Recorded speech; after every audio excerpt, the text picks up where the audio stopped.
Hey, how's it going, everybody? My name is Leo Dominguez, finally back on the channel. I won a box tournament at my local OTS, and I wanted to show off the deck. So, not wasting any time, let's get right into it. I played Fire King as Amina Snake Eye.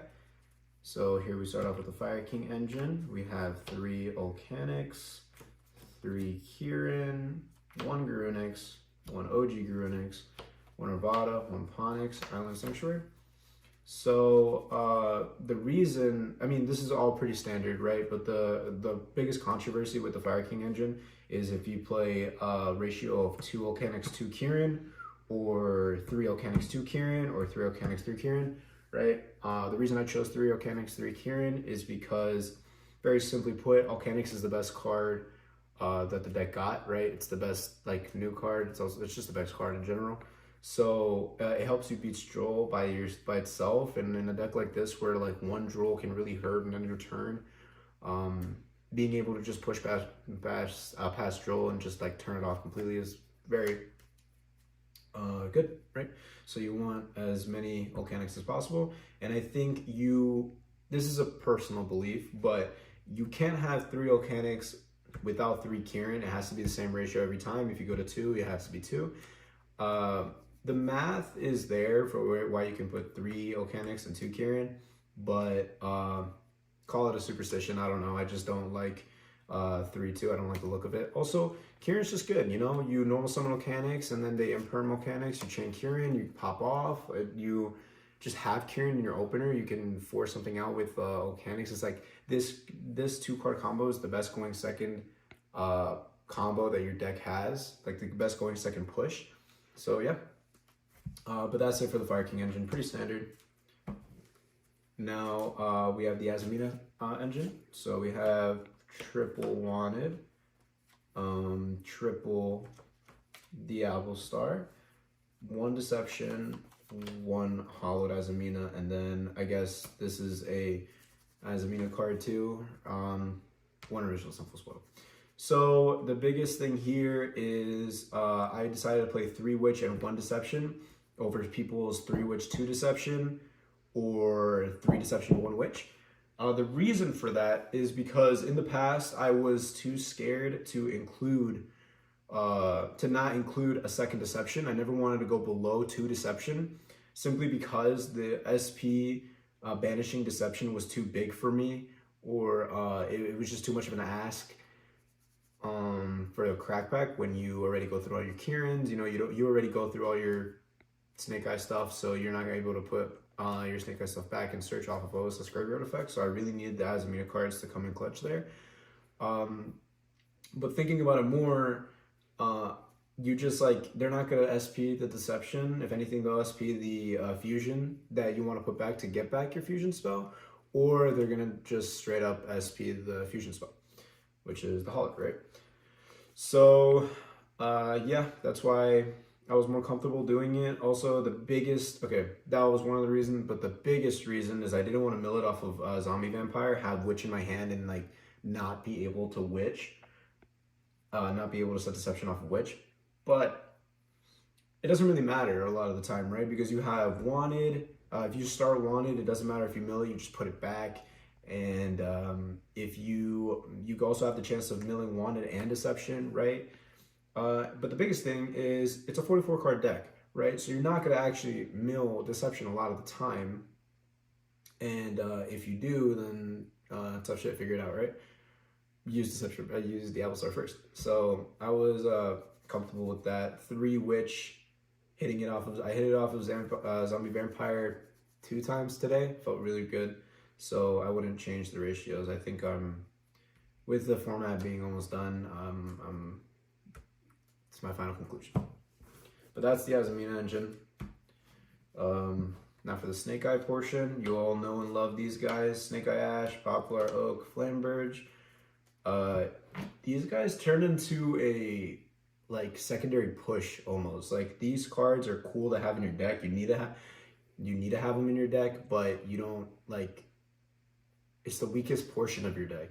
You know, you just want to boost up the power level of your deck, but you don't want to draw them. You don't want to draw them in combination with each other. It's just how the mighty have fallen, right? But yeah, so you can't play without them, so might as well abuse them while we can. And they're gonna get hit soon, hopefully. So obviously 3 bonfire, and over the second deception, played 1 for 1.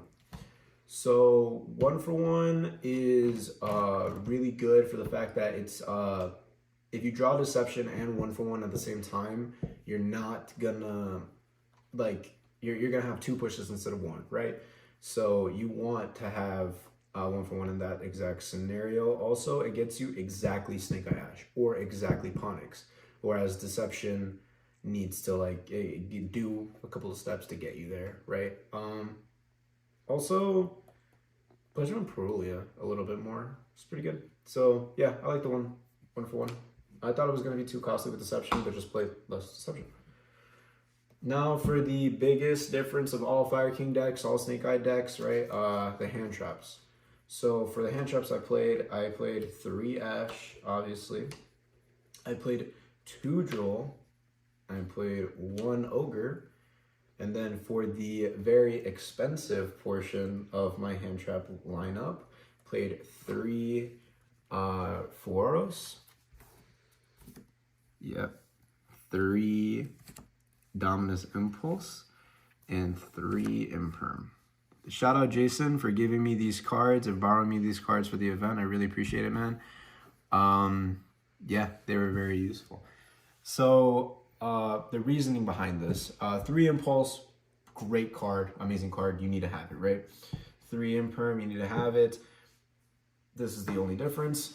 Veiler, I'm okay with not being able to cross out Veiler. The only reason why I didn't play triple Droll or triple Ogre is because I wanted more crossout targets. Spoilers, I'm playing crossout. I wanted to not draw, the reason for not 2 Ogre and 1 Droll, even though Droll is kind of bad in the format, to be honest. I wanted not to be able to like, I wanted to be able to cross out that Droll every single time. Just have 2 of them. If you draw 1, you can still cross out it, right? And then Ogre is just a good card. You never want to draw more than 1 of it though, ever. Like even if you top deck it, like Ogreing IP, if they got to IP with the Fire King cards, it's too much of an ass to break that board. Yeah, so you just never want more than 1, right? You want more than 1 of this, you want more than 1 of this, break board stuff, you know. They definitely want more than 1 of this. So yeah, that's my hand trap lineup. Yeah, that's it for the main deck. Now we're gonna go on to the extra deck. Very simple cookie cutter extra deck. Anima, IPSP, the Charmers. We got Phoenix in the extra deck, which is the only difference from other people. Sunlight Wolf, Princess, Amberwell, the Raging Phoenix, the Atlantis kill combo. And then we have Azamina Risalaga and Ilya Silva for the Azamina, and then these cards. This card's insane. It's so good. Like you just a second Phoenix that's easier to make. It's crazy. And Zombie Vampire. I would never play Full-Time Lord again. Never play Full-Time Lord again. Zombie Vampire is way too good in this deck, especially when you're trying to like. You fully play around Nibiru when you hit Witch off of the Fire King combo first. And you hit Zombie Vampire. And if they nib you beforehand, before you're able to do that, then you have the Snake Eye cards to push through nip. So it's really insane. Reasoning behind Phoenix and not Fuko, that's one of the only like, you know, flex spots, I guess Vampire, but it's pretty solid at this point. I didn't, to put it frank, I did not respect Tenpai enough. You'll see in the side deck, I didn't respect it enough, but I just think that if you Fuko, they're just gonna hand trap you again on the crackback and have too much and you just lose. And every time I've summoned Fuko, I've lost. So I don't know. I did not feel comfortable not having Phoenix in the main deck when I summoned so much more. And there was a chance I didn't go against Tenpai at all. I did go against 2 Tenpai players, but they only shifted me once and I had the juice for them. So yeah, it all worked out in the end. I maybe could have respected it more, play Fuko, but I wouldn't do it. I don't care enough. For the side deck, we have 3 Perulias. We have the Psy-Frame cards. This is the going second lineup for every single deck. Like my teammate Jason said, shout out to him again for deciding to play these cards and telling me to play these cards. Every deck plays spells, every deck needs spells, right? And every deck plays monsters, right? So you just want to see them. They're generic. You can side them into everything. It doesn't really like conflict with anything else. It conflicts with impulse, I guess, but you just use it first. You always use it first. It's always going to be your first action. There was a time in the past, not in this tournament, in the time in the past, where I dropped Perulia against a Fire King player. He chained Crossout and I chained Delta. Amazing feeling. Never cutting these cards from this list. So yeah, that's the going second cards. And then for the going first cards, I went super heavy. I hate losing when I win die roll or when I go first. So to beat it, we played 3 Crossout, 1 Called By, 1 2 Thrust, 1 Bear, and 2 Barrier. So this is my Tempai hate. This is my Fiendsmith hate, right? It still hits the Fiendsmith deck. It hits the Yubel deck. It hits it hits everything but the Snake Eye deck, right? And in that case, you have these. And then you can also set Impulse off of it. So I didn't feel the need to play DDG. DDG just doesn't like work most of the time because they just have hand traps. They can just push through it a lot of the time, make you end on nothing, you know? So it's like, it didn't feel good. And I wanted as much, I said I didn't respect Tempai because I didn't, but I still wanted the option to have exactly 4 barriers in my deck when they shifted me. And yeah, so it worked out, it worked perfectly. And I wouldn't change it. This side deck, I wouldn't change it at all. But yeah, that's the deck. Quick shout outs before we end the video. Shout out to the GVYC. Shout out to everyone there. Shout out to our new GVYC members. I haven't met all of you yet, but I very much look forward to it when I come back on break. Yeah.